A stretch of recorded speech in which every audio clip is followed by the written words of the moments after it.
আসসালামু আলাইকুম। আমি ডাক্তার নাজমুল। আজকে আমি আপনাদের সাথে আলোচনা করব বিড়ালের হঠাৎ করে পাতলা পায়খানা বা ডায়রিয়ার সমস্যাটা কেন হয়, আর হলে ঠিক কিভাবে আপনি এই বিষয়টাকে সামলাবেন। বিড়ালের হঠাৎ করে পাতলা পায়খানা বা ডায়রিয়া হলে সাধারণত অনেকগুলা কারণের পেছনে দায়ী বলে আমরা মনে করে থাকি। যেমন ধরুন যে ওকে যদি আপনি প্রতি ৩ মাস পর পর ডিওয়ার্মিংটা না করান, মানে কৃমিনাশকটা না করান, তাহলে ওই কৃমিগুলো আলটিমেটলি ওর খাদ্য হজমে একটা বাধা দেয় এবং সেখান থেকে ওর বডিতে আলটিমেটলি ডায়রিয়াটা সৃষ্টি হয়। এইটা একটা কারণ। ২ নম্বরে হচ্ছে আপনি যদি হঠাৎ করে ওর খাবারটা চেঞ্জ করেন, হঠাৎ করে ওর খাবার চেঞ্জ করলে সাধারণত দেখা যায় যে ওর বডিতে ওইটা ওই নতুন খাবারটা গিয়ে হজম শক্তির সাথে মানায় নিতে পারে না। তখন হজমে একটা সমস্যা হয় এবং সেই কারণেও ডায়রিয়া হইতে পারে। বিষাক্ত কোনো কিছু খাইলে সাধারণত ওর বডিতে বিষক্রিয়া হয় পাকস্থলীর ওখানে গিয়ে। তখনও সাধারণত দেখা যায় ওর বডিতে এই ডায়রিয়ার সমস্যাটা তৈরি হচ্ছে। লিভার যদি কম কাজ করে, লিভার যদি আলটিমেটলি ড্যামেজড হয়ে যায়, তখন দেখা যায় যে ঠিকমতো বাইল প্রোডাকশন হচ্ছে না, তখনও আলটিমেটলি হজমের সমস্যা হয় এবং পাতলা পটি তৈরি হইতে পারে সেখান থেকে। তো এগুলা হচ্ছে সামগ্রিকভাবে পাতলা পটি হওয়ার কারণ। সবচেয়ে মেইন যে কারণ সেটা হচ্ছে বিড়ালকে যদি আপনি ফ্লুর যে ভ্যাকসিনটা আছে সেটা না করান। একবার যদি ফ্লুতে অ্যাটাক করে যায়, মানে ফ্লুতে আক্রমণ করে, তাহলে কিন্তু আলটিমেটলি ওকে বাঁচানো কষ্টকর হবে। এবং ফ্লুর ওই মেইন যে সাইন সিমটম আছে তার মধ্যে একটা হচ্ছে পাতলা পটি, এবং সেটা প্রচন্ড পরিমাণে দুর্গন্ধযুক্ত হয়। তো এগুলা হচ্ছে ওভারঅল কারণ যে কেন আলটিমেটলি পাতলা পটি হয়। এখন কথা হচ্ছে পাতলা পটি তো আলটিমেটলি তৈরি হয়ে যাচ্ছে।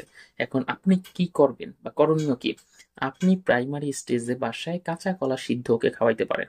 যেহেতু পটির সাথে অনেক বেশি পরিমাণে হচ্ছে তরল বের হয়ে যাচ্ছে, তখন আপনি বাসায় ওকে স্যালাইন খাওয়াইতে পারেন। স্যালাইন হিসেবে কোনটা চুজ করবেন? ডেডিকেটেডলি মানুষের জন্য যেটা ব্যবহার করা হয় সেটা না, মানে ওর স্যালাইন না।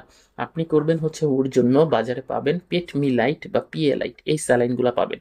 এই স্যালাইন করতে হবে ওকে, মানে এটা মুখে খাওয়ানোর স্যালাইন।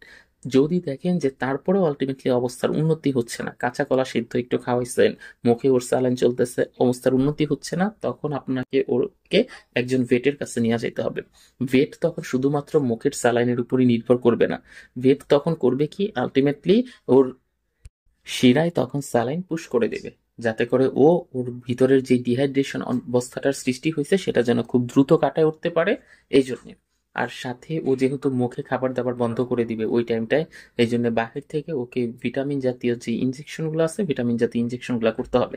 এবং এই দুইটা হচ্ছে খুবই ম্যান্ডেটরি একটা বিষয়। যদি কোনো কারণে এই দুইটা না করা হয়, তাহলে কিন্তু আপনার বিড়ালটা খুব তাড়াতাড়ি আলটিমেটলি মৃত্যুর দিকে চলে যাবে। মানে ও খুব তাড়াতাড়ি এখান থেকে মারা যাবে। ওই স্টেজ থেকে আর তখন আপনি ফিডব্যাক করাইতে পারবেন না। আর তখন দেখা যাবে যেহেতু কাঁচা কলা, ওর পায়খানাটা আলটিমেটলি শক্ত হয় নাই, তখন বাহির থেকে অন্যান্য যে আনুষঙ্গিক ইনজেকশন গুলো আছে সেই ইনজেকশন গুলো দেওয়া হবে, যাতে করে ওর পাতলা পায়খানাটা বন্ধ হয়। পায়খানার সাথে যদি রক্ত আসে সেই রক্তটাও যেন আলটিমেটলি বন্ধ হয়ে যায়। এই কাজগুলো হচ্ছে তখন ভেট বাহির থেকে গ্রহণ করবে। তো এই ছিল আমাদের আজকের ভিডিও।